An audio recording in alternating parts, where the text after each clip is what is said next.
des devs qui n'arrivent pas à t'expliquer la valeur réelle du produit sur lequel ils ont travaillé, le problème que ce produit résout et la valeur business que ça va peut-être apporter ou l'impact que ça va apporter si tu travailles dans une ONG ou dans une non-profit. Les deux derniers, je les ai quittés parce que j'avais un plafond de verre au-dessus de ma tête. En moyenne en France, en tout cas des quelques rares fois où j'ai été abordé par des chasseurs de tête, ça proposait des salaires en et 000 pour un PM débutant.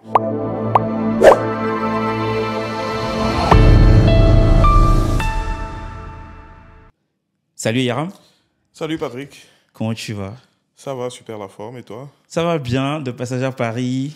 Oui, vite fait, rapidement, pour quelques petites boutiques, Et puis voilà, ouais, on saute sur l'occasion du coup. bah, c'est un honneur de t'avoir, donc on saute sur l'occasion. Avec plaisir.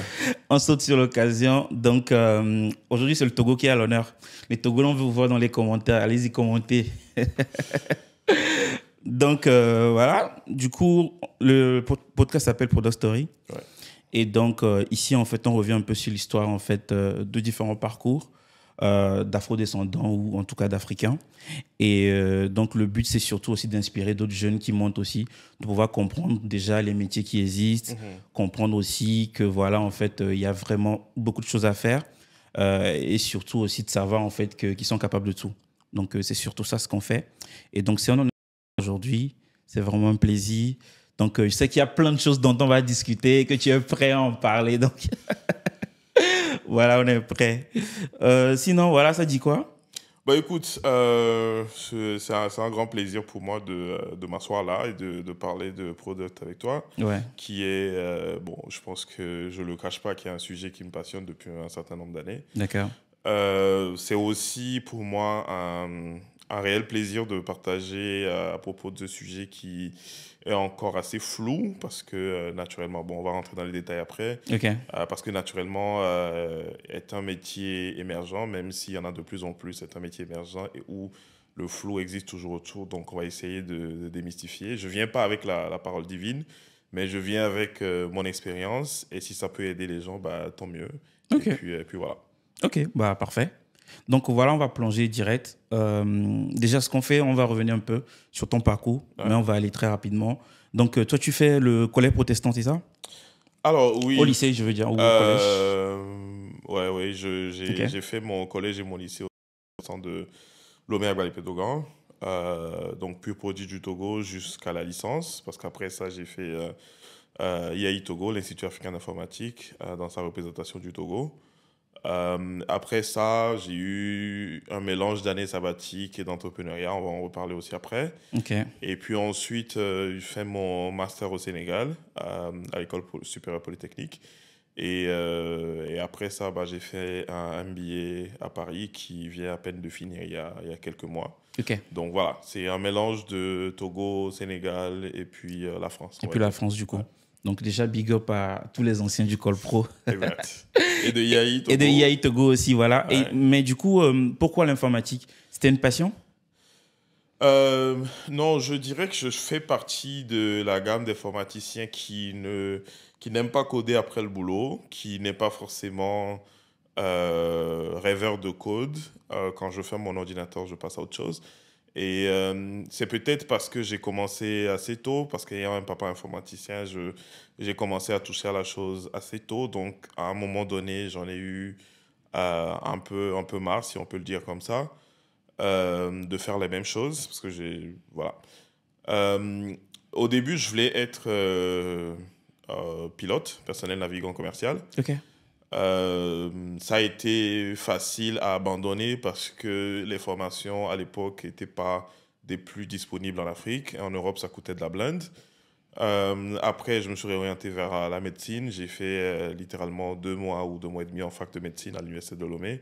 Ça n'a pas été intéressant pour moi et me connaissant, le rythme de la fac aurait tué tout le génie en moi parce que j'ai pas la discipline d'apprendre au jour le jour et j'aurais bien échoué. En temps, j'avais déjà fait le concours de l'IAI en étant en terminale, que j'ai réussi très brillamment. Donc finalement, je me suis orienté vers ça parce que je connaissais déjà, comme je disais en rappelant, avec un parent informaticien. Mhm. Et puis, bah, c'est parti de là. J'ai facilement réussi avec l'informatique. Et puis, bon, voilà où on en est aujourd'hui.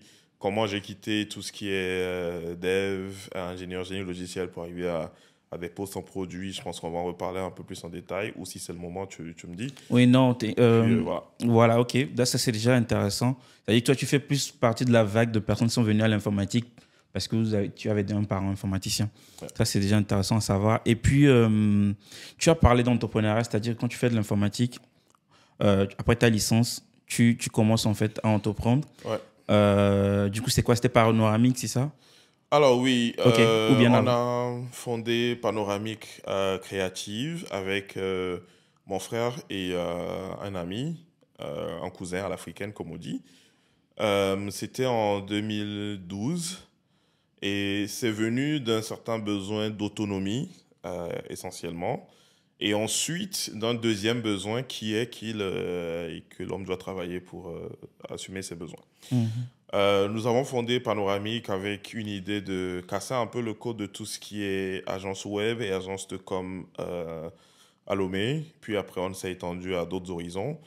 Panoramique faisait donc du web et de la com offline aussi. Donc, mon cousin en question, il était graphiste, designer, donc spécialiste en com. Moi, je venais avec un background de dev, de web. Développeur, ok. Et puis, avec mon frère qui venait d'une formation de gestion, donc qui coiffait un peu, si tu veux, le business, faisait du bizdev, etc. Ça a été aussi pour moi parce que je voulais me tâter au marché de l'emploi en n'ayant pas encore en idée ce que j'allais faire en master.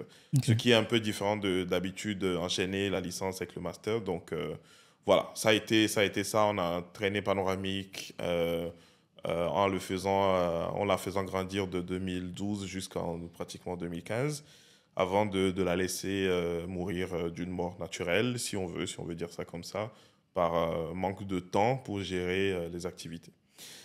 Qu'est-ce C'était qui quoi? était... C'était parce qu'en fait, il y avait l'école ou bien aussi à côté, ou bien comment ça se Non, passe? non, Panoramique, Ah, quand ok. je suis arrivé à Dakar, bon, on a ouvert une antenne à Dakar. Donc, comme je dis, on a ouvert Panoramique sur d'autres horizons qu'on n'avait jamais pensé quand on s'est lancé.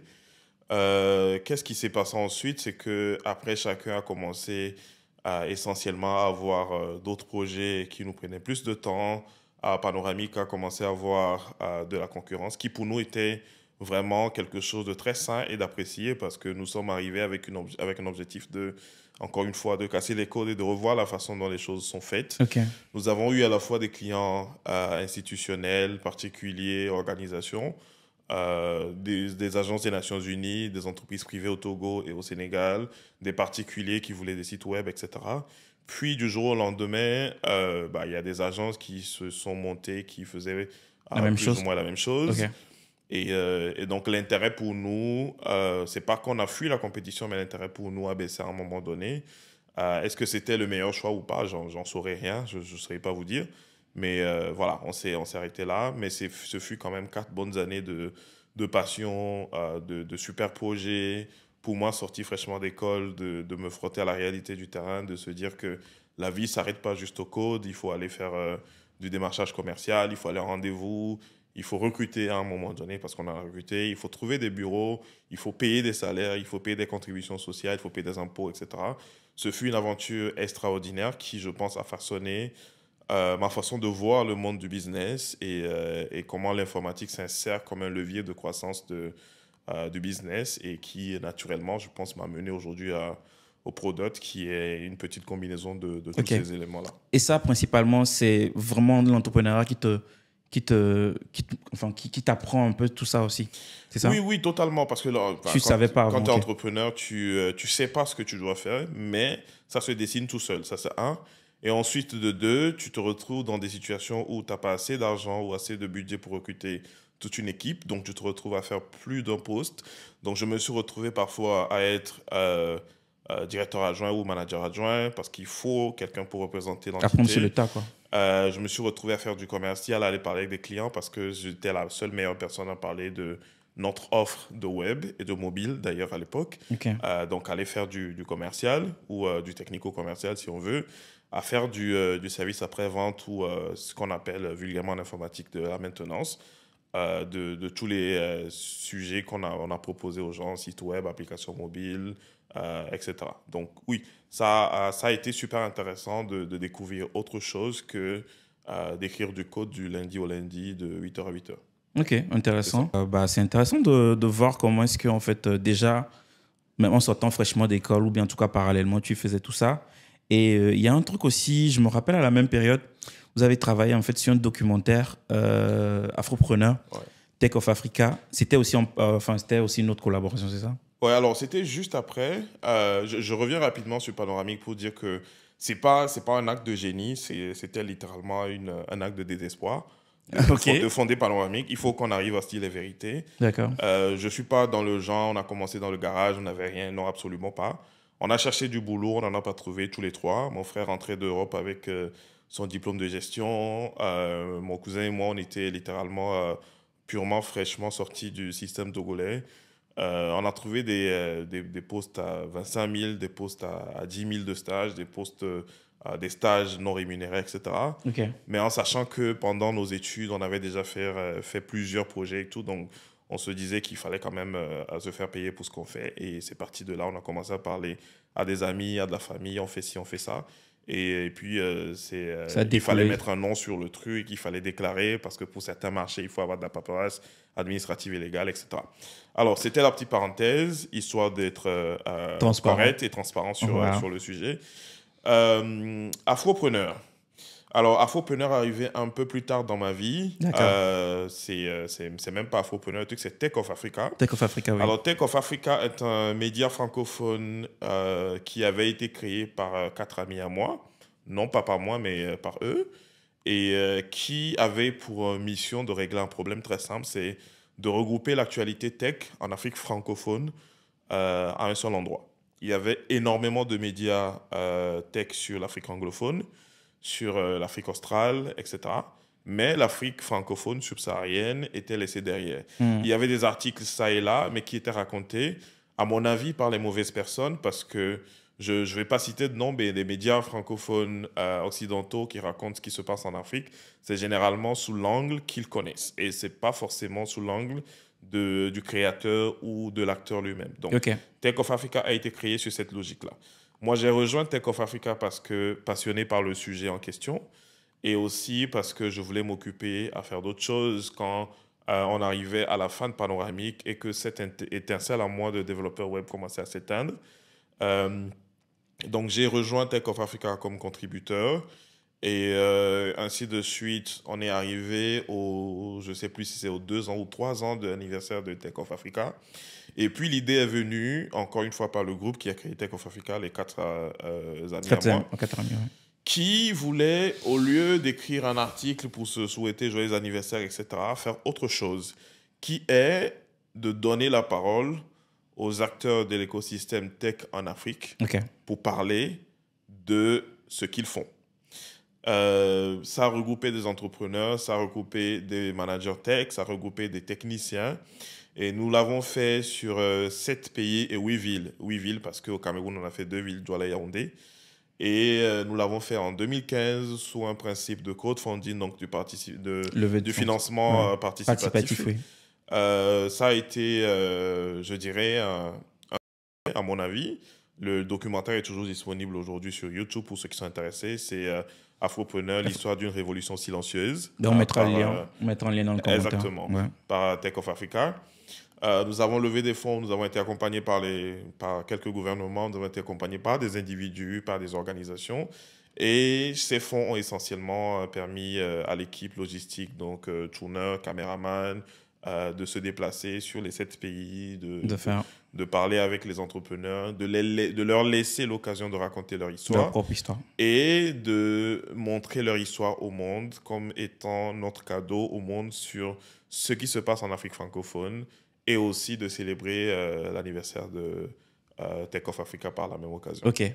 Mais après, c'est très intéressant. Moi, je pense que c'est carrément même les prémices vraiment de tout ce qui est histoire d'afropreneurs, en tout cas dans l'Afrique francophone. Ouais. Parce que je trouve qu'il n'y avait vraiment pas de contenu avant. Il n'y avait pas du tout d'ailleurs.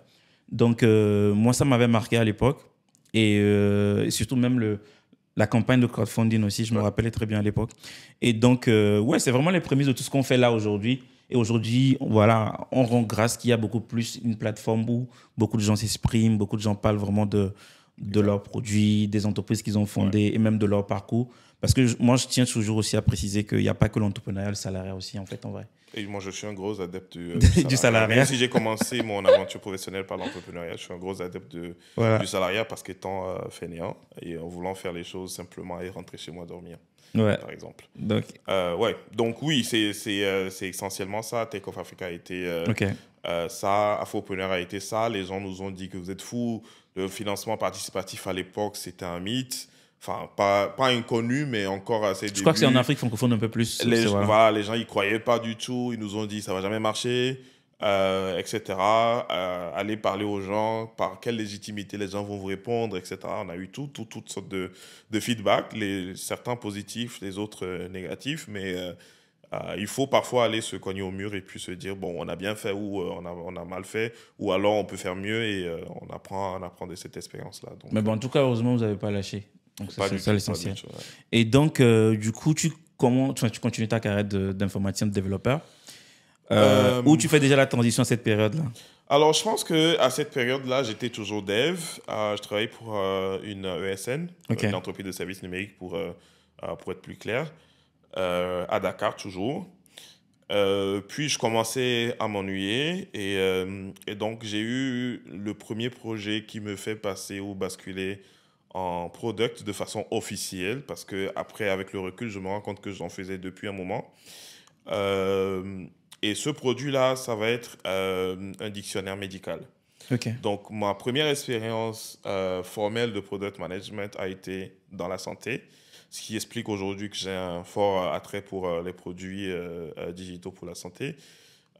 L'objectif ou le problème, parce que en product, tout se résume à répondre à un problème particulier ou à résoudre un problème pour la cible, les utilisateurs, c'est que le marché africain, francophone, encore une fois, qui est le marché que je connais le mieux, est un marché qui est inondé de médicaments qui sont difficiles à tracer, même par les prescripteurs ou par les praticiens de la santé. OK. Euh, Vous allez aujourd'hui voir un médecin parce que le problème persiste. Vous allez aujourd'hui voir un médecin, il vous prescrit un médicament qu'il a connu parce qu'il a étudié et qu'il connaît un dictionnaire médical qui s'appelle le Vidal, qui essentiellement contient des spécialités françaises. OK. Et c'est le Vidal qui est utilisé dans les pays francophones d'Afrique. Alors, si ce médicament venait à être plus cher pour le patient, ou être en rupture de stock, ou alors pas forcément adapté, ou pour quelque raison que ce soit, le patient n'est pas en mesure de le prendre, il y a énormément d'alternatives qui sont déjà sur le marché local, mais que les praticiens n'ont souvent pas en tête et n'ont pas d'endroit pour aller chercher l'information. OK. Euh, L'idée est venue d'une pharmacienne sénégalaise qui a commencé à compiler en version papier et manuelle un dictionnaire médical qui avait cette épaisseur. Et on a digitalisé ce produit avec comme utilisateur cible le personnel de la santé, les professionnels de la santé. Profession de la santé, d'accord. Nous avons mis en place cet outil qui donc regroupait toutes les spécialités en circulation au Sénégal à l'époque parce que c'est là-bas qu'on a commencé comme marché zéro. Il y avait des spécialités nigérianes, indiennes, sénégalaises eux-mêmes, européennes, pour ne pas citer énormément de pays, américaines, etc., etc. Et ça a pris le premier mois, nous avons eu une traction de pratiquement 2000 utilisateurs, si je me rappelle bien. Ça remonte quand même à 2015. Et, euh, et donc 2000 utilisateurs dans un pays où la digitalisation était en dents de scie et où les acteurs, les professionnels du monde de la santé ont généralement un conflit avec l'outil informatique parce que c'est un centre de coût pour eux, c'est énorme et c'est super. Nous avons eu par la suite des grossistes pharmaceutiques qui ont acheté des milliers de licences à offrir aux officines de pharmacie qui étaient dans leur portfolio. Nous avons eu par la suite des discussions avec le gouvernement sénégalais qui n'ont pas abouti malheureusement pour équiper les centres de santé un peu partout dans le pays, OK. etc. Donc on a eu pas mal de traction, d'adoption du produit. On a ensuite attaqué la cible des professionnels en formation, c'est-à-dire les étudiants de leur donner accès et pour qu'ils puissent faire mieux que la génération d'avant qui ne connaît qu'un certain nombre de produits. Je ne dis pas ici, un petit disclaimer, que les praticiens de la santé font pas bien leur travail, je dis qu'ils ont besoin de plus d'outils pour mieux faire ce D'accord, ouais. qu'ils doivent faire. Mhm. Donc, ça a été ça l'essence du premier produit que j'ai géré, en étant en même temps en train de faire le poste dev sur ce projet-là, dev full stack et product manager à l'époque. Puis, à un moment donné, la transition s'est faite toute seule parce que mon employeur voyait plus de valeur ajoutée pour moi à faire la gestion du produit plutôt que de rester à coder. Afin du Aussi développement. parce qu'après, on a eu à recruter un peu plus de personnes dès qu'on a commencé à tracter un peu plus de fonds sur le produit pour gérer la partie dev et que je puisse pleinement m'occuper de la partie product. Ok. Voilà. Et ça, c'était à Dakar, du coup. C'était à Dakar, au Sénégal. Ok. Et donc, bon, du coup, si on peut peut-être rappeler aux gens, c'est quoi déjà aussi le métier de product manager ou de gestionnaire de produits? Alors, Et aussi, je trouve qu'il y a aussi beaucoup de confusion avec le métier de product owner, mhm. PO, et même parfois avec juste un chef de projet, project manager. Ouais. Donc, si on peut déjà d'abord redéfinir tout simplement le métier et avant d'avancer. Alors, je pense que redéfinir le métier et ses différences avec ces deux autres poses serait l'objet d'un podcast à lui-même, Oui, voilà, non, qui, mais qui enfin, tiendrait une journée. en quelques... Mais après, selon moi, un PM, enfin Ouais. un product manager, pour la suite, je dirais PM, pour aller plus vite. Oui, Un PM, pour moi, c'est quelqu'un qui est stratégiquement placé au beau milieu de trois axes principaux. Le premier axe, c'est le business, ok. donc faire croître le business, ramener des sous. Le deuxième, c'est la tech, donc parler avec l'équipe d'ingénierie tech, les devs, les engineering managers, les directeurs techniques, etc. Et le troisième, c'est l'utilisateur. Mm. Alors, le product manager se place au milieu, pour faire très simple, en langage terre à terre, et reçoit, je le dis comme ça parce que c'est un métier un peu ingrat, reçoit des balles perdues de ces trois acteurs-là, qui sont des acteurs essentiels à toute gestion produit, à toute équipe produit, à tout squad produit. Il va aller parler à l'utilisateur, valider le problème ou alors trouver le problème de l'utilisateur parce que généralement l'utilisateur a un problème qu'il ne connaît pas. Valider le problème de l'utilisateur. Ensuite, parler au business et valider la commercialisation possible de la solution à ce problème-là, donc le produit en question à développer. Est-ce que c'est viable? Est-ce que ça rentre dans la ligne ou les objectifs de l'organisation ou de l'entreprise? Mm. Et ensuite, parler à la tech pour voir la faisabilité. Alors, je le dis dans aucun ordre particulier. Si généralement on parle à la tech avant de parler au business, de se rendre compte que ce qu'on est en train de dire est réalisable. Parce que ça ne sert à rien de promettre quelque chose aux utilisateurs, de le promettre au management qui dit on va ramener des millions d'euros avec ce produit, et puis ensuite que les techniciens vous disent ça n'a pas de sens, c'est pas réalisable. Ok. Le métier de PO, donc Product Owner, est beaucoup moins stratégique et beaucoup plus opérationnel. Et généralement, les gens le confondent d'ailleurs, à raison, à un poste de Scrum Master. On ne va pas revenir dessus. Scrum Master, pour ceux qui ne savent pas, ça serait intéressant de pouvoir le googler, de voir ce que c'est. Mm. Le PO étant assez opérationnel, a moins de périmètre que le PM, et généralement va venir sur ce qu'on appelle la phase de Product Delivery. C'est-à-dire que le produit a été validé, le problème est un problème réel que les utilisateurs ont et qu'ils sont prêts à payer pour une solution. Et le PO va intervenir généralement à la fin en une sorte de organisation de l'équipe tech pour pouvoir délivrer ce que le PM et l'équipe tech et le business ont décidé comme étant quelque chose à faire. Mhm.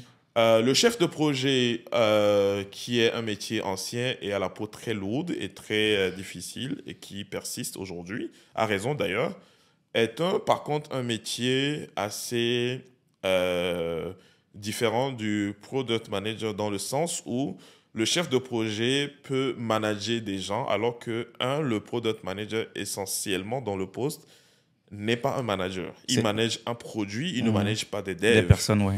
Un chef de projet technique peut être considéré comme un lead technique ou un leader technique et essentiellement va gérer des projets tech qui n'ont pas d'approche produit et donc va gérer des développeurs, des ingénieurs bases de données, etc.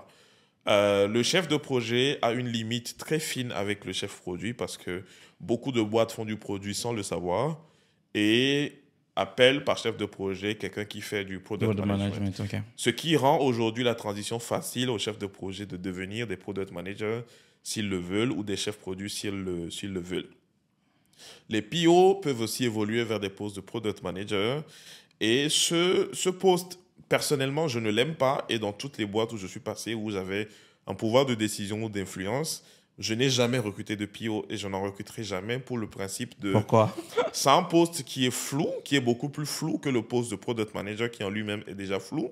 Donc, pour moi, de la clarté et une orientation résultat sont assez importantes. Donc, je pars du principe que je recrute un PM ou alors je recrute des PM si le produit est assez gros pour faire des différentes squads, donc des petites troupes ou des groupes. Et mon problème, il est réglé. Le PM valide son périmètre et un périmètre circoncis qu'il gère. Cette architecture d'avoir un PM à qui reporte des PO, etc., ça commence pour moi à sortir de l'essence même du product management comme défini ou comme créé dans la Silicon Valley, d'où ça vient, et qui crée énormément de flou parce que les PO, généralement, n'arrivent pas à évoluer. Donc, un métier à frustration, un métier qui est perdu et qui, généralement, est confus avec le Scrum Master d'une part et avec le Product Manager de l'autre part, et qui, au finish, parfois, dans certaines organisations, se retrouve à ne rien faire et très souvent critiqué par les devs parce que ne trouvant pas réellement sa valeur ajoutée dans l'équipe. Donc, j'en ai jamais eu. Je ne compte pas en avoir si tu dois monter une équipe. Si je continue de monter des équipes product. Mais est-ce que tu... Bon, enfin, si on résume un peu tout ça, hein, parce qu'il y a beaucoup d'informations. Oui. Pour moi, du coup, le PM, comme tu l'as si bien dit, pour moi, il travaille à la stratégie quand même du produit. Oui. À la vision du produit. C'est-à-dire, il va s'assurer que le produit, il match aussi avec les besoins, Totalement. en tout cas des utilisateurs. Ouais.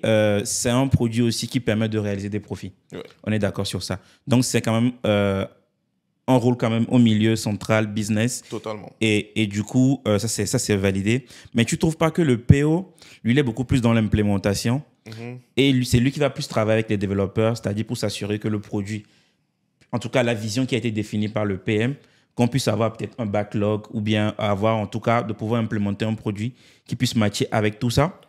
Donc, bon, on va pas s'étaler dessus, mais du coup, c'est pour revenir dessus, parce que j'ai comme l'impression que le PM ne peut pas descendre pour faire ce boulot-là, en fait. On est d'accord. Parce que c'est pas son rôle. On est totalement d'accord. Donc, du coup, tu trouves pas qu'il y a quand même un intérêt d'avoir un PO? Parce que de toute manière, si on commence à vouloir faire de l'agilité, c'est un rôle qui est vraiment bien défini. Comme je disais tantôt, ouais. Oui et non. Tout dépend de l'organisation d'une boîte ou d'une équipe produit. Et cette organisation est généralement dictée par la vision d'un leader, donc un VP Product, un directeur produit, ou même par le CEO qui, généralement, est le premier product manager d'une boîte, surtout d'une boîte tech. Okay. Alors, moi, j'ai commencé ma carrière dans les produits par un poste qui est un peu méconnu, voire souvent négligé des deux côtés, qu'on appelle un poste de Technical Product Manager. Okay. Alors, très souvent négligé parce que les développeurs vont te dire « tu n'es pas dev et tu n'as pas ton mot à dire ». Ce qui est vrai, parce qu'un product manager ne doit pas parler sur les sujets tech.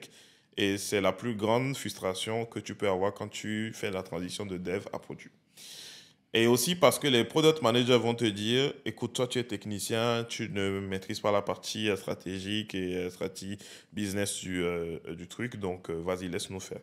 Mais l'utilité du TPM à mon niveau ou du technical PM à mon niveau ou à mon avis, c'est que ça va être beaucoup plus quelqu'un qui peut facilement faire ce lien entre l'équipe produit et l'équipe dev après que la stratégie a été définie et que tout le monde est sur le même avis qu'il faut développer ce produit ou cette feature. Le TPM joue un rôle énorme là-dedans. Okay. Pour moi, au lieu de recruter un PO, j'ai recruté des technical PM. OK. Alors, ça, c'est le premier point. Le deuxième point, c'est dans des environnements où j'ai été consultant lead PM ou VP Product, si tu veux, j'ai proposé déjà une architecture, par exemple, où au lieu d'avoir des PO, on a deux Scrum Masters.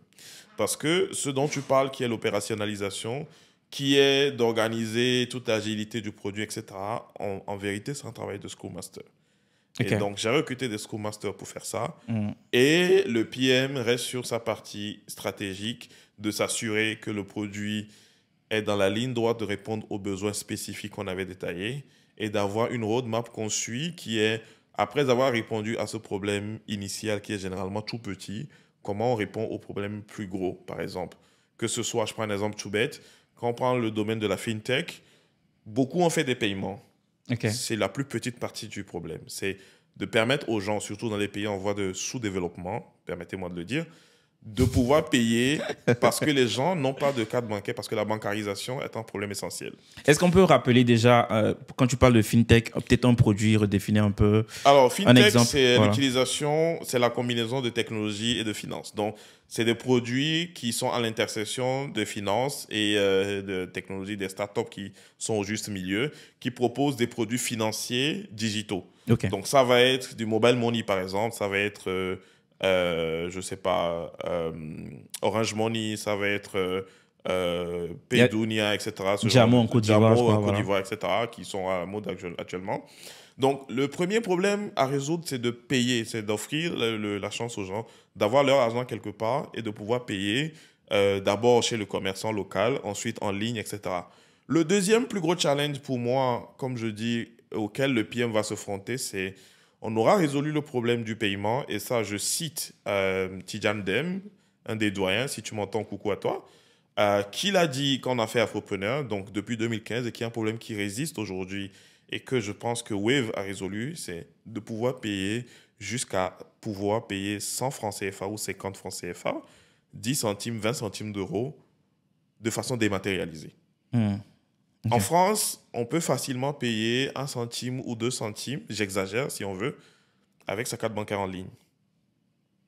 Aujourd'hui, en Afrique, déjà les commerçants te disent à partir d'un certain montant, avant de pouvoir payer par carte Ok. bancaire, Ouais. tout le monde n'a pas de compte bancaire. Ça, c'est en ligne, ça? Ou... Oui. Ok, Ou d'accord. même chez le commerçant. Même chez le commerçant. Parce que j'ai l'impression que même ici aussi, chez le commerçant, il y a aussi... Oui, de plus en plus, parce que Ouais. les frais sont énormes. Oui. Mais de base, tout le monde C'est payait possible. tout avec les cartes. Et Ouais. de base, c'est possible. Ok. En Afrique, le mobile money, ça va être essentiellement du transfert d'argent, payer facture, etc.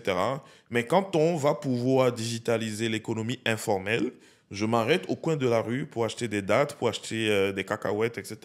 C'est à 50 francs, c'est à 100 francs. Ouais. Et j'ai pas de pièces. Et j'ai des billets de 5000 et la dame, elle en a que faire de mon billet de 5000 quand j'achète pour 100 francs. Mhm. Je veux pouvoir payer ça avec mon téléphone au même titre que je paye ma facture d'électricité de 22 000. Ok. Et Et- ça avec Wave, par exemple? Exactement. Voilà. Et ça, c'est une roadmap qui produit, qui a du sens, qui est de commencer avec des paiements, avec des transferts, et de s'attaquer à qu'est-ce qui fait que les autres n'arrivent pas à faire des paiements aussi bas. Est-ce que c'est parce que les commerçants informels au bout de la rue ne proposent pas ce paiement? Donc, il faut que le produit soit adapté à ça. Et je fais encore un shout-out à Wave parce qu'ils ont trouvé le moyen de rendre la technologie plus accessible avec juste un QR code, que le commerçant puisse avoir accès Hmm. à un paiement dématérialisé, digital.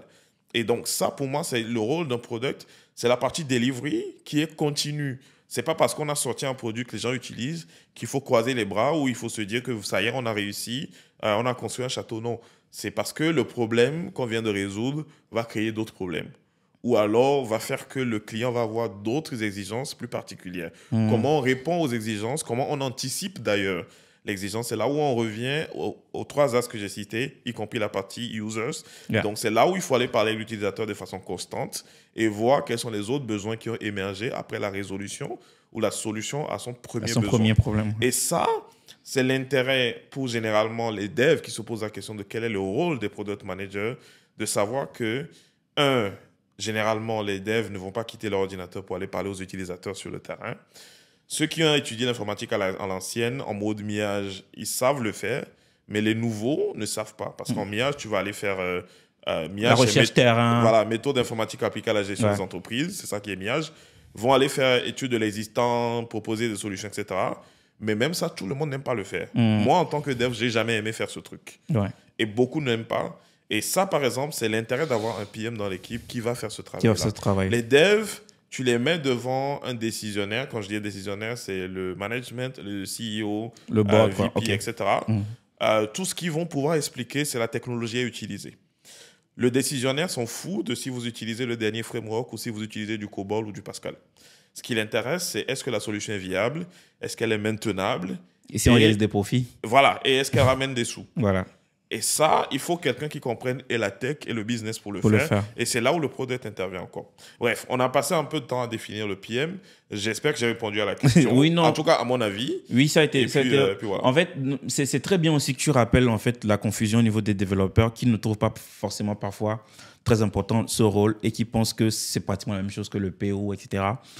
Tu vois, en fait, on était un peu, quand on commence en informatique, on était un peu dans ce mindset-là où, c'est-à-dire, on se disait en fait que l'informatique fait tout.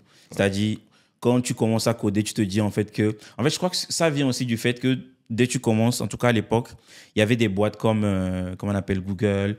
Il y avait, en tout cas, les GAFAM, quand tu entendais, tu comprends principalement qu'ils ont fait fortune grâce à l'informatique. Ouais. Donc, on se dit que parce que je sais coder, bah parce que voilà, je vais réaliser des profits. Et je vais réaliser des profits parce que mon produit est bon. Mais sauf que très rapidement, en fait, moi, je me suis rendu compte, en tout cas, que franchement, le dev ne fait pas tout. Tu peux coder un très bon produit qui va échouer sur le marché. Qui va mourir. Parce que ça ne répond tout simplement pas aux besoins des utilisateurs ou parfois, voilà, tous les aspects ne sont pas maîtrisés. Donc, moi, je trouve que c'est important que tu le dises. Alors c'est important. Désolé de te couper. La petite anecdote, c'est que Ouais. Google a un cimetière des produits. Ah oui, c'est vrai aussi en Et plus. ce cimetière des produits regroupe énormément d'innovations qui pouvaient ou qui peuvent révolutionner le monde parce que c'est toujours d'actualité pour la plupart d'entre eux. Mais ces produits n'ont jamais vu le jour, ou alors ont vu le jour, mais ont été tués dans l'âme à un moment donné parce que c'est des produits qui n'étaient pas rentables, ou alors c'est des produits pour lesquels peut-être la delivery, la discovery a été mal faite. Donc, l'étape de découverte du problème a été mal faite. C'est ni la faute des devs, ni la faute des PM, etc. C'est juste que, comme je dis, généralement, l'utilisateur ne sait pas ce qu'il veut.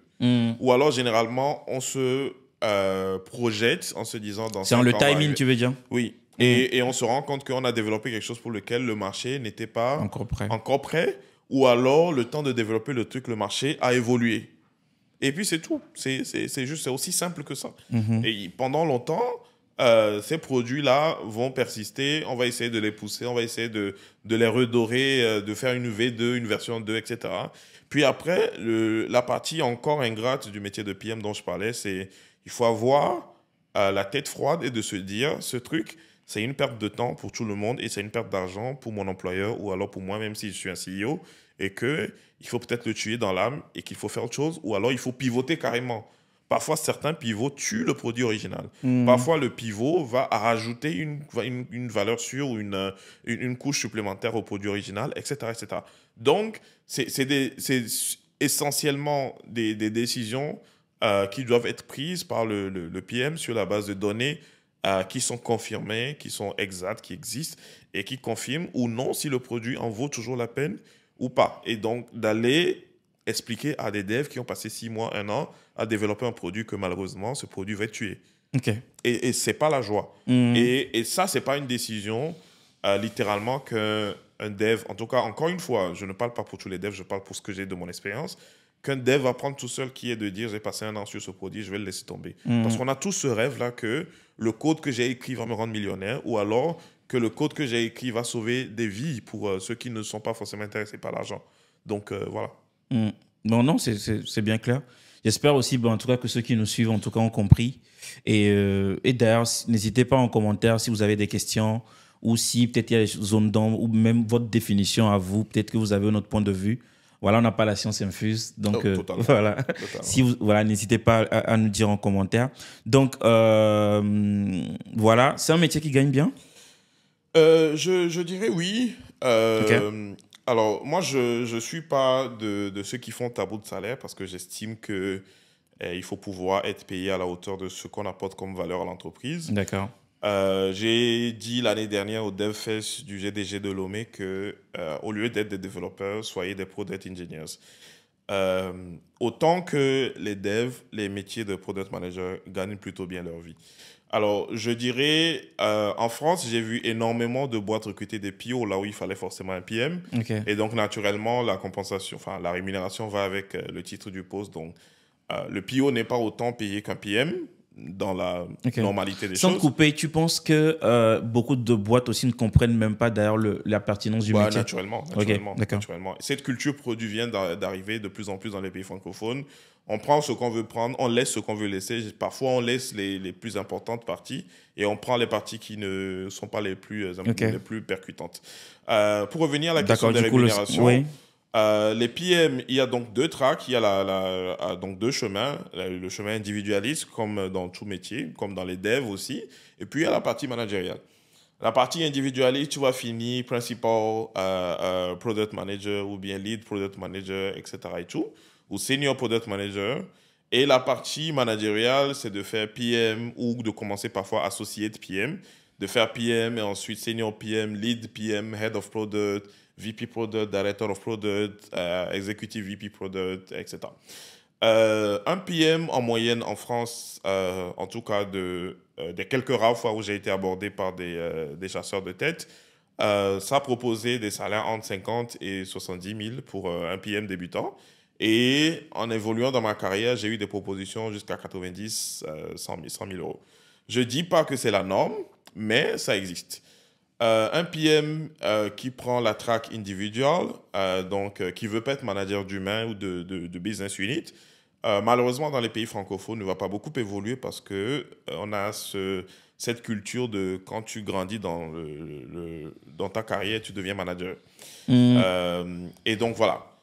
En Afrique, c'est un métier qui est encore nouveau. J'ai participé à quelques recrutements récemment en Afrique. Au Sénégal et en Côte d'Ivoire, c'est beaucoup plus reconnu parce que le marché tech est beaucoup plus Mûr, tu veux dire. mûr Ouais. et mature. Dans des pays comme le Togo, les deux Congos, etc., c'est des marchés qui se développent petit à petit et où le métier est encore nouveau. En Côte d'Ivoire, etc., moi, je me rappelle mon premier salaire sur le product management, sur ce produit-là en question, il était de 450 000. Après, j'ai évolué jusqu'à des salaires touchant le 1,3 million à un moment donné, Ok. etc. En Côte d'Ivoire, c'est presque pareil. Ça dépend de la boîte. Des grosses boîtes comme des telcos, des Orange et autres payent facilement. Des petites boîtes qui commencent payent doucement et ensuite, avec la croissance, peuvent ajuster. Donc, oui, une chose qui est sûre, c'est que ça paye son nom, ça paye les factures. Et accessoirement, ça peut aller jusqu'à offrir un certain niveau de confort. Ok. Et honnêtement, je dirais que moi, je suis toujours dans le product et je ne regrette pas d'avoir fait sauter le Ok. pas. Et je vis assez bien, même si je ne suis pas à la recherche d'argent. J'ai dit, je suis fainéant. Je préfère faire le minimum, gagner ce qu'il faut pour vivre décemment et puis passer à autre chose. Hmm. Donc, Ok. Bah, c'est plutôt intéressant. Et d'ailleurs, bon, après, du coup, je remarque vraiment que les salaires vont différer d'un pays à un autre déjà. Et là, tu as parlé du Sénégal et de la Côte d'Ivoire. D'un point de vue beaucoup plus tech, euh, qu'est-ce qui, ou même business, quelles sont les différences que tu as pu peut-être remarquer en fait entre les deux pays? Ou tu penses que c'est pareil? alors, pour avoir vécu dans les deux pays, Mhm. beaucoup plus au Sénégal qu'en Côte d'Ivoire, je vais être essentiellement bien biaisé par le Sénégal parce que ce que je connais le mieux. Le Sénégal est beaucoup plus dynamique parce que, enfin, la tech au Sénégal est beaucoup plus dynamique parce que le pays lui-même offre déjà cette connaissance ou du moins cette ouverture au monde historique à l'Afrique francophone que les business implantés au Sénégal vont utiliser ou vont utiliser comme levier pour avancer. La Côte d'Ivoire sort de beaucoup de situations, y compris des guerres civiles. La Côte d'Ivoire revient sur un marché où le Sénégal a eu le temps de maturer Ok. et de se positionner. Néanmoins, il faut insister sur le fait que la Côte d'Ivoire fait de très grands bons sur la tech scène et sur la scène business de façon générale en si peu de temps par rapport au Sénégal qui a été très stable sur les 20-30 dernières années. La Mhm. Côte d'Ivoire sort de crises qui sont encore fraîchement dans les 10 ans, mais se positionne déjà en concurrent de taille face au Sénégal. Des boîtes en Côte d'Ivoire qui naissent, comme Jamo par exemple, sont aujourd'hui en situation de concurrencer des boîtes qui existent au Sénégal. La Côte d'Ivoire offre un marché pour des boîtes qui ont été créées au Sénégal, de s'étendre vers la Côte d'Ivoire, etc. Je ne saurais pas vous dire aujourd'hui lequel est mieux. Encore une fois, je vais être très biaisé, je dirais tout simplement le Sénégal. Ok, le Sénégal. Ok, bah, c'est intéressant. Je voulais juste avoir ton avis là-dessus. Tout à l'heure, tu avais parlé aussi du fait que bah, les développeurs doivent plus être des product engineers plutôt que juste voilà, à pisser du code, comme tu le dis. Ouais. Ça, comment est-ce qu'on y arrive en vrai concrètement? Alors, il n'y a pas de méthode secrète, mais généralement, la question que moi je pose en entretien quand je participe à un panel de recrutement d'un ingénieur dev, c'est de m'expliquer, sans utiliser les technologies que tu as utilisées, ce sur quoi tu as travaillé. Hmm. Et c'est très, très, très, très intéressant de voir des devs qui n'arrivent pas à t'expliquer la valeur réelle du produit sur lequel ils ont travaillé, le problème que ce produit résout et la valeur business que ça va peut-être apporter, ou l'impact que ça va apporter si tu travailles dans une ONG ou dans une non-profit. Oui. Ça, pour moi, c'est très important. Il faut que le dev arrive à comprendre quelle est sa valeur ajoutée dans un projet et quelle est la valeur ajoutée de ce projet dans la vie des utilisateurs. Que ce soit en interne ou que ce soit un produit externe, soit du B2B ou du B2C, il faut que le développeur, pour moi, arrive à expliquer. Je travaille, par exemple, pour PABS, qui est une entreprise de livraison. Nous réglons le problème de la livraison de courrier au mètre près, au kilomètre près. Ça, déjà, ça suffit largement que de me dire, on a utilisé Python, on a utilisé Java, on a utilisé du JS, on a fait ci, on a fait ça. La technologie, elle reste pour ceux qui sont assez solides et ça part pour ceux qui sont fragiles et de nouveaux frameworks, de nouveaux langages sortis tous les jours. Le problème des utilisateurs, lui, il va rester. En tant que dev, comment on résout le problème? Pourquoi tu as résolu ce problème-là? Pourquoi la boîte là t'intéressait? Pourquoi nous, en tant que boîte, on t'intéresse? Qu'est-ce que tu vas apporter comme valeur ajoutée à l'équipe tech aujourd'hui? Et c'est ça, pour moi, être un product engineer. Donc, être un ingénieur qui résout des problèmes, pardon, qui résout des problèmes, qui est intéressé par le problème avant même de parler de comment on va résoudre le problème. Parce que, je dirais un truc assez simple, si tu ne connais pas un problème et que tu ne te documentes pas dessus, tu t'intéresses pas au problème, ce que tu fais, c'est juste ce que quelqu'un qui sort d'un bootcamp de 3 mois peut faire, qui est juste d'écrire du code parce qu'on lui a dit développe une fonctionnalité X et tu développes ça et tu passes à autre chose. Ça, pour moi, c'est la mentalité à ne pas avoir. C'est la mentalité qu'il faut fuir et de se dire, OK, je ne demande pas aux devs d'être product manager. Je ne demande pas aux devs d'être des technico-commerciaux. Encore, on en a besoin, mais ce n'est pas le travail du dev. Si tu veux être dev, tu es dev, mais au moins, c'est sur quoi tu travailles, pourquoi tu travailles dessus, quelle est la valeur ajoutée de ce produit et aie la capacité de pouvoir l'expliquer en entretien ou quand tu parles à quelqu'un. Ça, c'est super important. Parce que déjà, de toute manière, dès que tu discutes avec quelqu'un, il ne comprend pas le langage, en tout cas tech. Il faudrait pouvoir vraiment, dans un langage vraiment très simple, pouvoir communiquer. Ouais. Donc, c'est vraiment très important. OK. Et l'IA dans tout ça, du coup, parce que là, vraiment, c'est très en vogue, l'intelligence artificielle. Alors, dans le métier, est-ce que ça a un impact aussi vraiment sur le métier de product manager? Oui.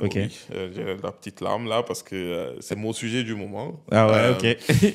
Alors, l'IA, aujourd'hui, c'est l'assistant dont nous tous nous avions besoin sans avoir les moyens de le recruter.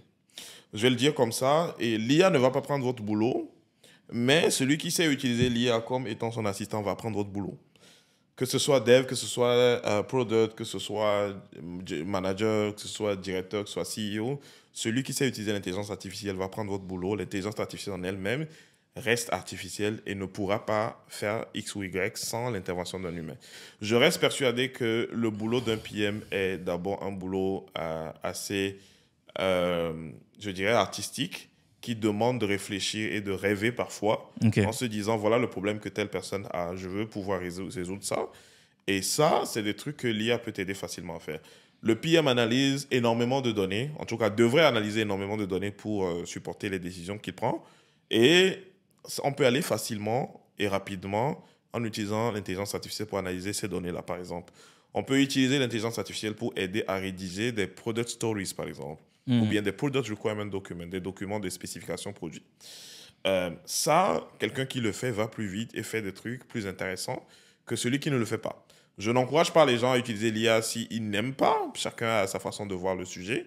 Mais j'estime aujourd'hui que ça devient incontournable, au même titre que la big data, au même titre que tout ce qui est aujourd'hui données qui supportent tout ce qu'on est en train de faire. Sans les données aujourd'hui, il n'y a rien. Ça va être pareil pour l'intelligence artificielle. À un moment donné, on ne pourra pas s'en passer. Et donc, soit on décide d'aller avec et de savoir l'utiliser et de tirer profit de ça, ou alors on décide de rester derrière et de laisser ceux qui veulent l'utiliser se mettre devant. Un peu. OK, d'accord. Et bon, en tout cas, je sais que c'est vraiment le sujet du moment. Donc voilà, je voulais avoir ton avis là-dessus. Donc ça, c'est bien. Et du coup, revenons un peu aussi à l'aspect business de la chose. Tu disais que tu avais fait ton MBA en France. À l'ESSEC, c'est ça? Pourquoi, avec tout ce que tu as eu à faire, tu as aussi eu besoin forcément de refaire un MBA? Alors, j'ai fait 4 boîtes. J'ai fait un poste de PM, j'ai fait un poste de PM encore. Ok. J'ai fait un poste de lead PM ou head of product. Et j'ai fait un poste de senior PM. Euh, Tous ces postes-là, les 2 premiers, j'apprenais, donc ça va. Les 2 derniers, je les ai quittés parce que j'avais un plafond de verre au-dessus de ma tête. Ok. J'ai aidé à recruter un Chief Product Officer ou un VP Product, selon je Les sais pas, boîtes. Ok. de la première boîte, là où j'étais Ok. Head of Product, parce que naturellement, mon profil n'était pas encore complet pour prendre ce poste-là de VP Product, de pouvoir évaluer la partie business de l'entièreté des produits et de prendre des décisions adéquates. Je le savais, je ne dirais pas que mon employeur m'a utilisé ou a fait du mal, non.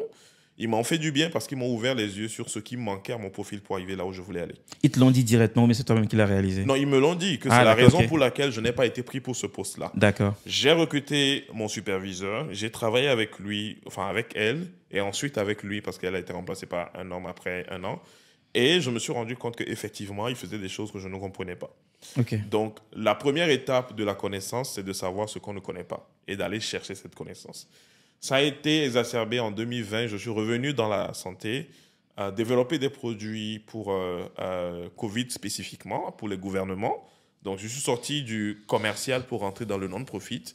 Pas en 2020, hein, depuis 2017 d'ailleurs. Mais ça a été le truc le plus intéressant et impactant pour moi, de voir ce que je fais au jour le jour et de me dire que là-bas non plus, je ne pourrais pas évoluer parce que j'ai toujours ce plafond de verre et où quand je rentre dans des comités de direction, je ne sais pas exactement suivre tous les sujets qui passent. La plupart, oui, mais pas tous. Et donc, il fallait me réarmer correctement et de revenir sur le champ de bataille, si je peux emprunter cette métaphore. Hmm. Donc, j'ai décidé de faire un MBA. Je me suis inscrit à un MBA, j'ai fait HEC, j'ai fait ESSEC, j'ai fait INSEAD sur les candidatures. 2 me sont revenus en me disant, vous avez un profil qui ferait plutôt un executive MBA.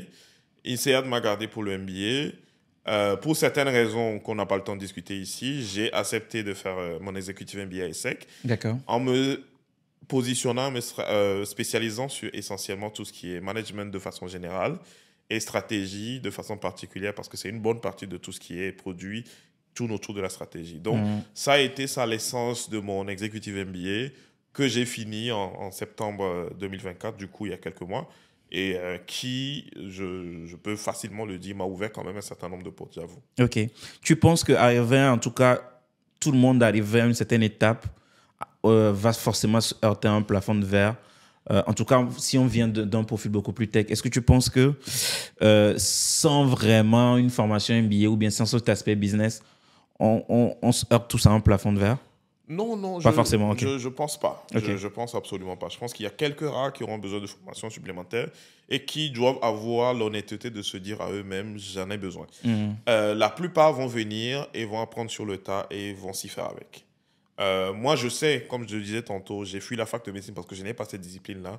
Je sais qu'il y a un certain nombre de choses que je ne peux pas apprendre par moi-même. Ok. Je sais que j'ai ce besoin-là. Je préfère aller dans un environnement formel, éducatif, où je vais apprendre et où je reviens. C'est pour ça que je suis parti. J'ai vu beaucoup de PM que j'ai recrutés, que j'ai coachés, parce que j'ai ce plaisir-là de transmettre, d'aider les gens à évoluer, de mentorer, de coacher, etc., qui sont venus de la tech et qui sont restés et qui sont aujourd'hui dans des positions confortables et où ils projettent de rester dans les prochaines années. J'ai eu aussi une bonne partie, pour ne pas dire la plus grande partie de ma carrière dans l'environnement anglo-saxon, en travaillant à distance avec des boîtes essentiellement américaines, Ok. où les On peut donner les noms? oui, oui, naturellement. Alors, Ok. j'ai bossé pour Mayagro, j'ai bossé pour Dimagi, j'ai bossé pour Heads Enabled. Qu'est-ce qu'ils font? Enfin, qu'est-ce qu'elles font les boîtes? Mayagro propose une solution à la croisée des finances et de l'agriculture, donc agri-tech et fintech, comme on a défini tantôt pour D'accord. fintech. Ok. Je suis arrivé à l'époque où Mayagro gérait tout sur des fichiers Excel. Oh, ok. Et quand je partais de Mayagro en 2020, on avait une équipe de 20 personnes de Product and Tech. Je jouais littéralement le rôle de Head of Product and Tech à une équipe de 20 personnes. Et c'est à Mayagro que j'ai recruté mon superviseur. Donc, je suis parti en ayant la certitude qu'il y a un CTO, qui a une équipe produit et une équipe tech qu'il gère et que tout marche bien. Ça a été un chemin de 3 ans où j'ai recruté des PM, j'ai recruté des devs, j'ai mis en place un produit, j'ai mis une stratégie produit, une roadmap produit. Après, j'ai bossé pour Dimagi qui propose des solutions de données. Donc, j'ai fait Data PM, si tu veux, ou Senior Data PM, et où j'ai travaillé sur l'intégration de leurs produits avec un autre produit, et où j'ai travaillé sur les solutions de Covid dont je parlais. Donc, Pardon. Donc, ça a été, par exemple, agri-tech, fintech d'un côté, health tech ou santé numérique de Ok. l'autre côté. Et après ça, je suis allé dans le chemin non traditionnel vers une ONG américaine, Catholic Relief Service, CRS, où je m'occupais essentiellement de certains portfolios comme santé, éducation et nutrition. Vous allez me demander qu'est-ce qu'on fait. Ça, c'est l'objet de toute une longue discussion. Aujourd'hui, je travaille pour les Nations Unies. Je travaille essentiellement sur les produits de produits digitaux pour la santé. Je travaille donc dans le pôle santé ou la section santé, comme ils disent, et je participe à digitaliser tous les aspects de la santé, essentiellement dans les pays en développement, comme la vaccination, la santé communautaire, donc santé reproductive, maternelle, infantile et adolescent, la santé dans les situations d'urgence humanitaire, parce que c'est là où on ramasse le plus d'épidémies et tout ce qui va avec. Ok. Et le troisième point, c'est tout ce qui est plaidoyer, lobbying auprès des gouvernements pour une meilleure digitalisation des systèmes de santé. Parce que tout le monde sait qu'en Afrique, où je travaille essentiellement maintenant depuis peu, il n'y a pas de système de santé numérique et où des dossiers médicaux des patients digitalisés, c'est encore naissant. Mon prédécesseur travaille sur un sujet particulier très intéressant, Kondi Balé, qui est ton dossier patient digital. Ouais. Donc, je travaille sur ces sujets-là et c'est super intéressant pour moi. D'aucuns ne comprendront. Je suis ouvert. Vous me trouvez partout si vous voulez. On peut en parler. Je suis ouvert à la discussion. Vous expliquez ce que je fais. Vous attirez aussi parce qu'on a besoin de plus en plus de main-d'œuvre. C'est un truc que les gens ne connaissent pas. Ils viennent dire pas vers nous. Tout le monde veut travailler chez Google, Facebook, etc. On paye aussi quand même un peu bien. On a aussi des projets intéressants. On ne va pas aller créer des projets qui vont générer des revenus, mais on va créer des projets qui vont avoir un impact sur la santé des millions de populations, d'enfants, d'adultes dans ces Ok. pays-là. Ça, c'est. On peut parler de l'organe, en fait, des Nations Unies. Oui, oui, je travaille pour UNICEF. D'accord, ok. Je suis spécialiste en santé numérique au niveau de l'UNICEF au bureau régional Afrique de l'Ouest, Afrique centrale. Donc, je suis retourné à Dakar et où je couvre les 24 pays de ce bureau régional Ok. en Afrique de l'Ouest, en Afrique centrale. Tu penses que dans un organisme comme les Nations Unies, on peut parler de croissance vraiment de produits? Totalement, Ok. totalement, à 100%. Ok. Il y a énormément de produits qui ont commencé. Alors, je vous la fais courte. Il y a un produit que je suis venu trouver, c'est pas moi qui l'ai lancé, qui s'appelle Reach the Unreached, qui est aller trouver les gens marginalisés ou qui sont laissés derrière. Donc, Reach the Unreached. Et c'est essentiellement d'aller trouver les enfants qu'on appelle les enfants à zéro dose, les enfants qui ne sont pas vaccinés. Comment on le fait? On utilise de l'intelligence artificielle, on utilise deux registres digitaux, le registre des naissances et le registre de vaccination. On croise les deux, on les croise avec un système de géomapping, donc de géolocalisation, et on arrive à déterminer les zones où ces enfants-là peuvent être qui n'ont jamais reçu de dose. Et on va les trouver. Et là, on peut aller dire au service de vaccination, ces enfants n'ont jamais eu de dose, ils vont aller se faire vacciner polio, méningite, rougeole, etc. C'est très simple. La première étape, c'est d'aller trouver d'identifier ces enfants-là. La deuxième étape, par exemple, si on doit parler de croissance de ce produit particulier qui est le RTU, Reach the Unreached, c'est comment est-ce qu'après avoir identifié ces enfants-là de 5 ans qui sont zéro dose, zéro vaccination, comment est-ce qu'on peut aller les trouver? Comment on peut utiliser la technologie pour amener la vaccination à eux? Ça va passer par ce qu'on appelle la microplanification. Donc, maintenant qu'on sait où sont les enfants, on est en meilleure situation de savoir combien de doses de vaccin on doit envoyer dans tel village et pas dans un autre. Parce Ok. qu'un autre problème de la vaccination de la santé, c'est que c'est un produit qui doit rester au frais et parfois on envoie Ok. trop de stock dans un village et le temps de le retourner, le vaccin est spoiled, comme on dit, gâté ou inutilisable. Et dans d'autres villages, on ne sait pas combien d'enfants il y a, on n'a pas envoyé assez de vaccins, Ok. etc. Donc, c'est comment on utilise le digital pour résoudre ces problèmes-là, essentiellement. C'est ce sur quoi je travaille aujourd'hui. J'ai préféré travailler sur ces sujets avec impact plutôt que de continuer, je vais le dire vulgairement, à enrichir des gens qui Des sont gens, entrepreneurs et ouais. des CEO. Je ne juge pas le choix de ceux qui travaillent pour eux. Autant je suis salarié et que je préfère et que les entrepreneurs ne devraient pas nous juger, par exemple. Ok, bah, c'est intéressant tout ça. Et tu penses que c'est un milieu où il y a vraiment des opportunités? 100%. Où c'est facile, enfin, je veux dire, d'accès, je veux dire. 100%. Ok. Le mythe, c'est que les Nations Unies, c'est inaccessible, etc. J'ai postulé, j'ai envoyé mon CV, essentiellement en avril 2024. J'ai fait des entretiens. J'ai pas eu de leurs nouvelles, je les ai oubliés, je suis passé à autre chose. Bon, ils m'ont contacté à un moment donné, 4 mois après, Ok. pour dire que j'étais celui qui était sélectionné. Nous avons discuté. J'ai accepté le poste et j'y suis. Et voilà. J'ai Ok. pas eu besoin d'aller, je sais pas, à un colloque ou à un séminaire pour aller dire je veux travailler aux Nations Unies, on m'a donné le nom de quelqu'un. Non. J'ai postulé. Et honnêtement, pour être très honnête, c'est pas la première fois que je postule aux Nations Unies. J'ouvre ma boîte mail aujourd'hui, j'ai eu au moins une vingtaine de rejets des Nations Unies. Parce que pour moi, après l'ONG, ça a été l'étape intéressante de dire que les Nations Unies font plus que l'implémentation, c'est-à-dire ils font du lobbying auprès des gouvernements. On revient aux décideurs. C'est un produit ne peut pas marcher si celui qui prend les décisions ne l'approuve pas. C'est pour moi été le pourquoi les Nations Unies étaient intéressantes pour moi et où j'ai essuyé beaucoup de rejets. Je m'en foutais, je travaillais là où j'étais, là où ma main atteignait, j'étais là-bas.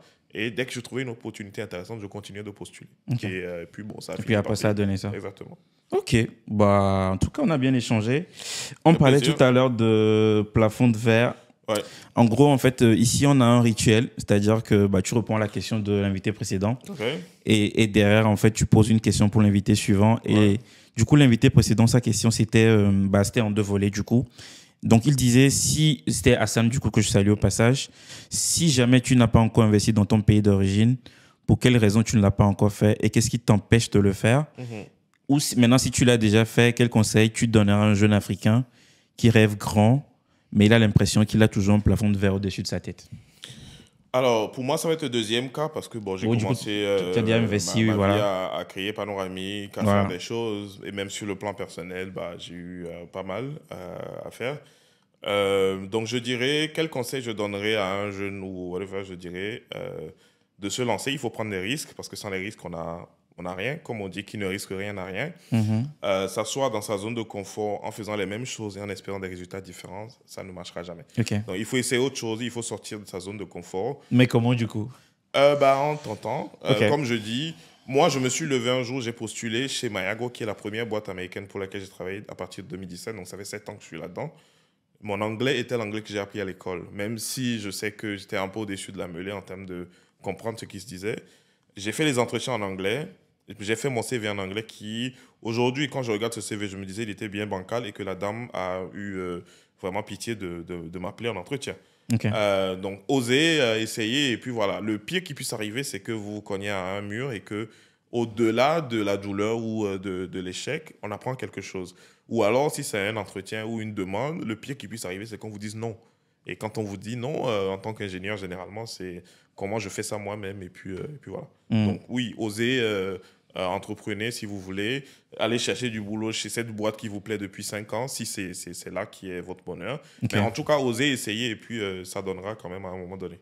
Ok. Et toi, quelle est la question que tu aurais pour le prochain invité? Alors, moi, la question que j'aurais pour le prochain invité, vu qu'on est en train de parler de produits, c'est, je suis désolé, un peu des formations professionnelles. C'est une question que je pose généralement en entretien, c'est quel est le produit que la personne aime le plus au monde? Ok.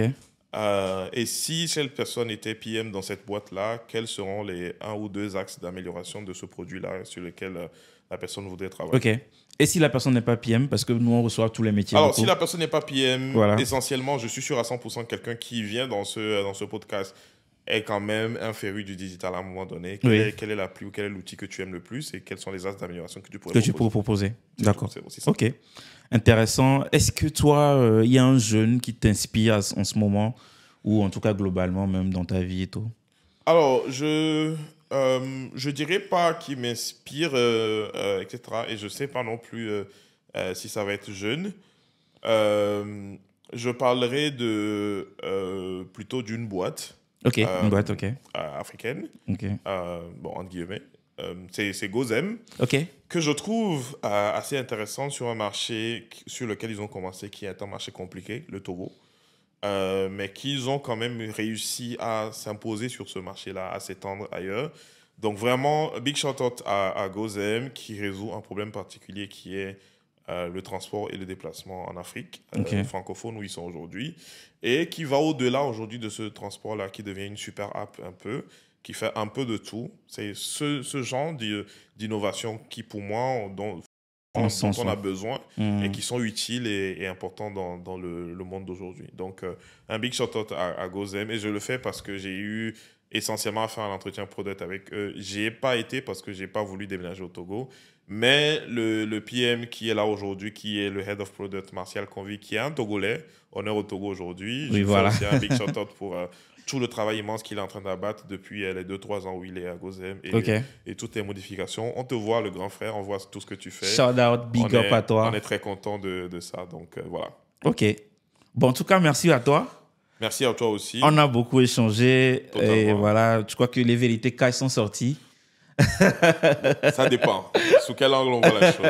Mais en tout cas, ce fut intéressant. Merci de m'avoir reçu. Ouais, merci à toi. Bonne heureuse année encore. Bonne heureuse année. Meilleurs vœux, bonne santé. Exactement. Beaucoup de produits intéressants cette année. Voilà. Pas des produits pour lever des sous et puis disparaître, mais des produits qui résolvent quand même des problèmes intéressants. Ok. Ça, c'est ma première vérité de 2025. Ça marche. Bon, en tout cas, merci beaucoup à vous. J'espère que vous avez en tout cas pris un plaisir de pouvoir nous suivre, de pouvoir en tout cas voilà, suivre en tout cas cet épisode de Product Story.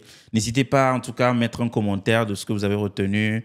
D'ailleurs, si vous voulez, vous avez des sujets, des métiers que vous voulez qu'on aborde aussi, n'hésitez pas.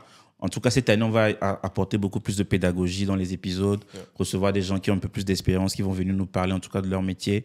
Et tout ça aussi pour s'inspirer, continuer en tout cas d'avancer ensemble. En tout cas, bonne année encore à vous. On se capte. Merci.